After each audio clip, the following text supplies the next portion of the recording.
Welcome everyone, this is Master's Joke, also Master's Joke 75 on Instagram. So if you've been following me on Instagram, you would have seen that I've been decorating my son's bedroom. So we've been putting the final touches to his room, which included his X-Wing being put on the wall. So today we're actually going to be visiting a Star Wars location which has actually had X-Wings in it, full-size X-Wings. So let's go.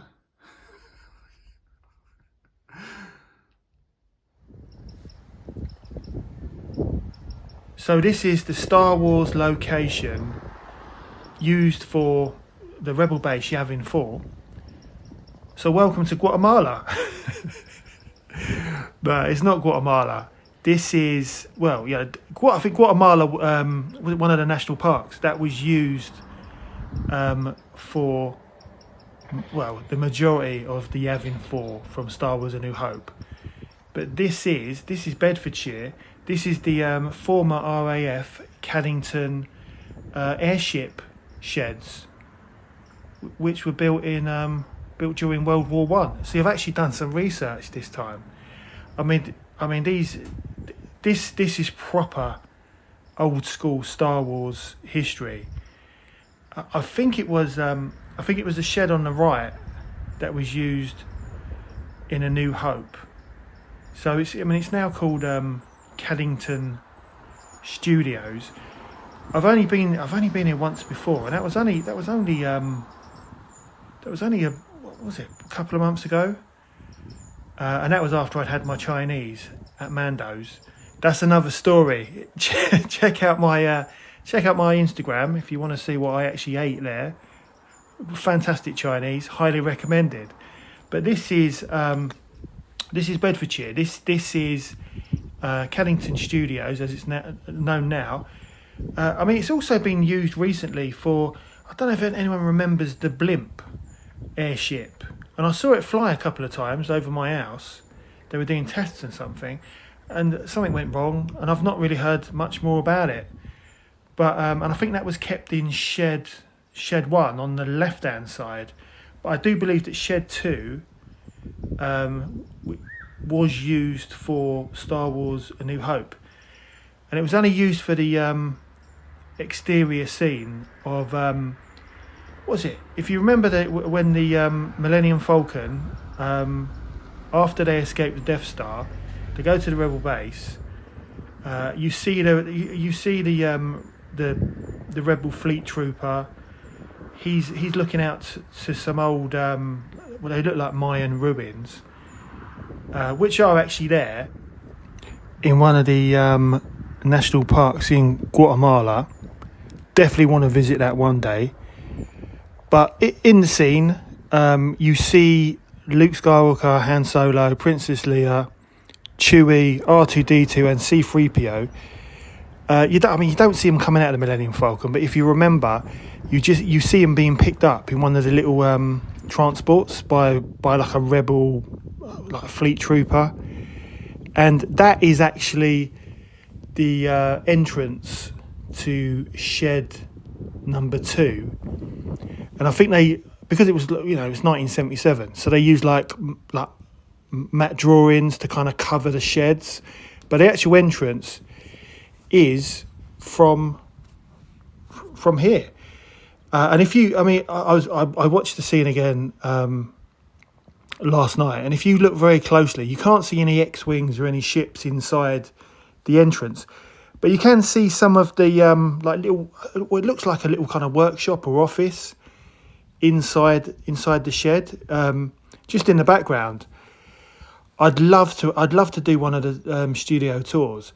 They have I know that Cardington have done studio tours in the past, but there's nothing's been advertised or anything like that recently.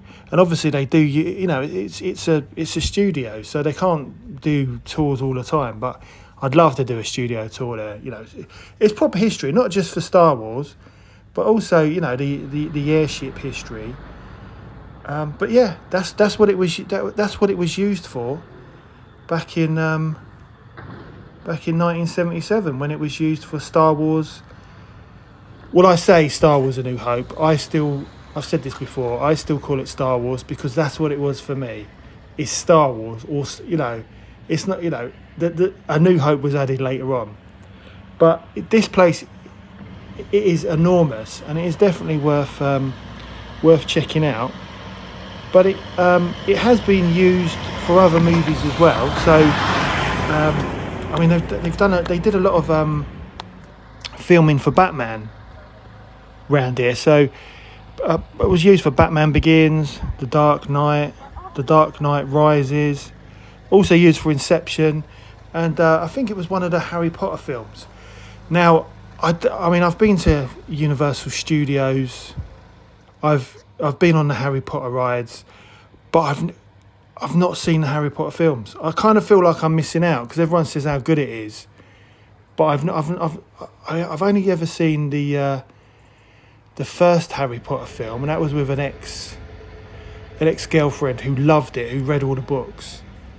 And I remember getting to the scene where there was like a talking snake, and then I fell asleep.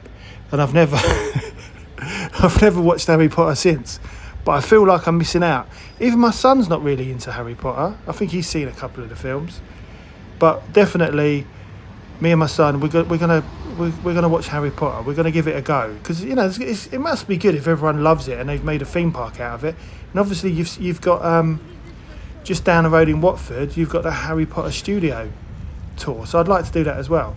So next to the actual studios, they've built some of it. They're building like a housing estate, and I've got to say, it looks really, really good. I wouldn't mind living around here. They've got a new basketball court, which was locked because the estate's not finished yet, but it looks really, really impressive.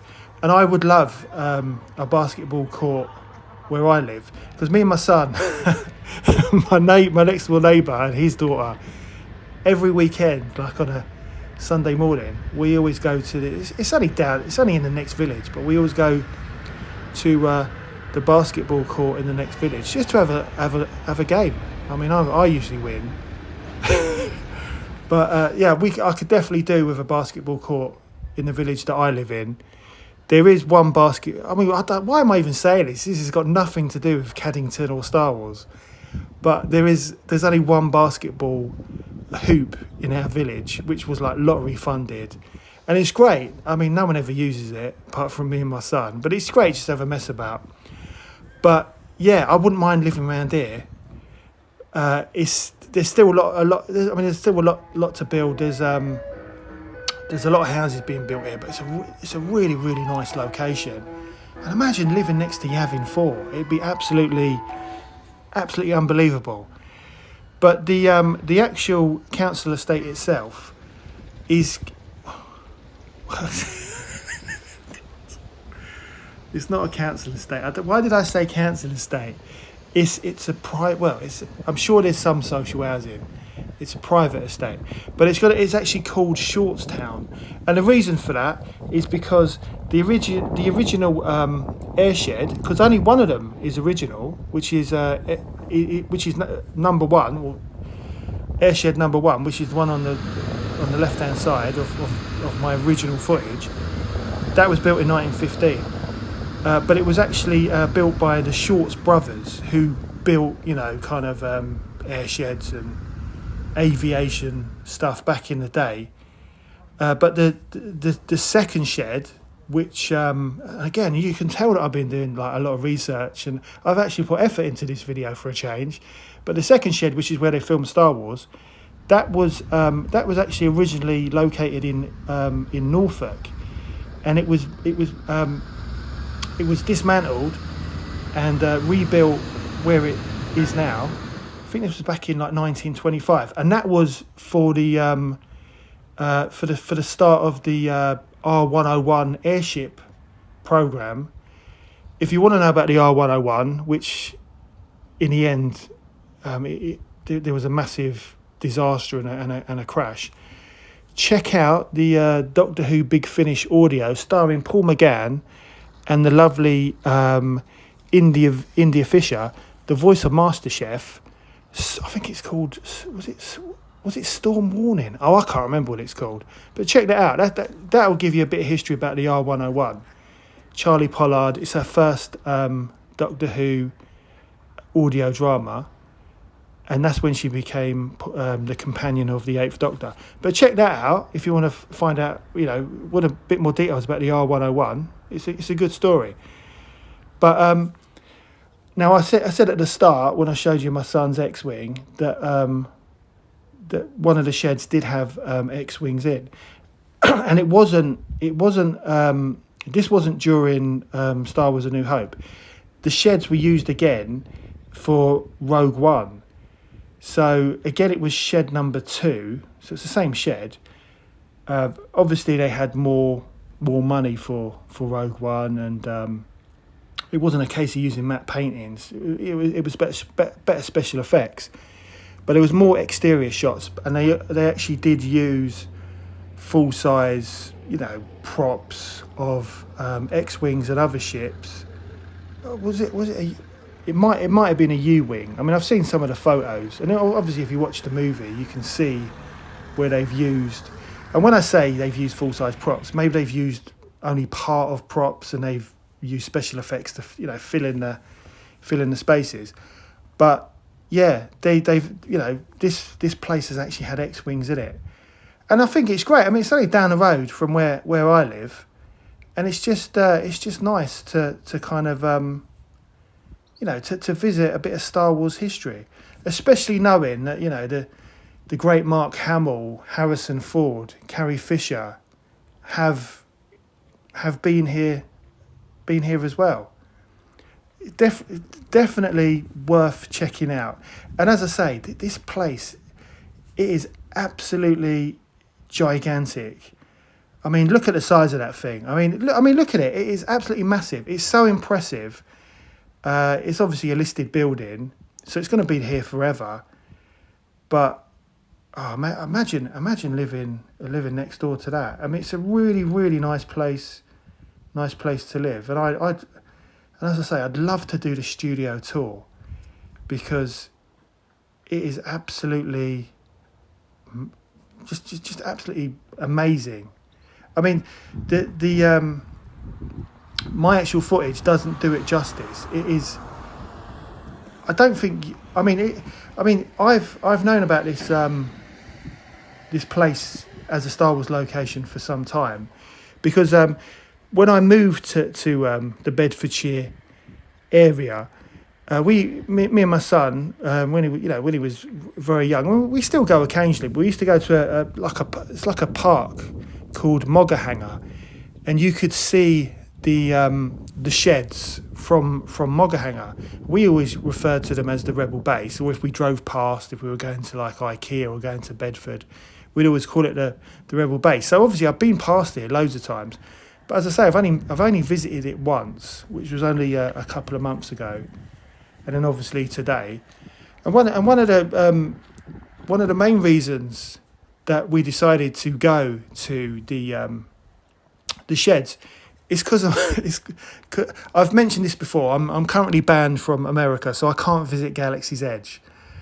But my young nephew is actually in Galaxy's Edge. Well, he's actually in Orlando at the moment on International Drive. Not on his own. He's only 9. He's not on his own. He's with my brother and his family. But he's been sending me regular updates of what he's been doing in Galaxy's Edge. And he's built a droid at the droid depot, and he's named it R2J2. So I thought, he's there. Let's go. I said to my son, let's go and visit the Rebel Base and make a vlog. So, this place is highly recommended, and it's got so much history to it, And as I said, it's not just like the Star Wars or the movie history. You've also got the history of the sheds, the shed being built in like 1915, and then shed number 2, the Star Wars one, being transferred here for in like 1925. So there's so much history here, and it's, you know, it's just worth coming round just to see the actual size of it. You just wouldn't believe how big it is. But I hope you like my video. Don't forget to like and subscribe. It lets me know you care. Join me in the next video, because I'm hoping to do another video, because tomorrow I'm visiting the Stranger Things experience in London. Well, they say London. It's literally across the road from Brent Cross, apparently. So I'm doing that. So hopefully I'll be able to get a bit of footage from that event and do another video. Other videos, obviously, this is I mainly do toy stuff. So hopefully I'll get some other reviews on Star Wars figures within the next few days. But that's it. So join me in the next one. I'll catch you later. The vlog is over.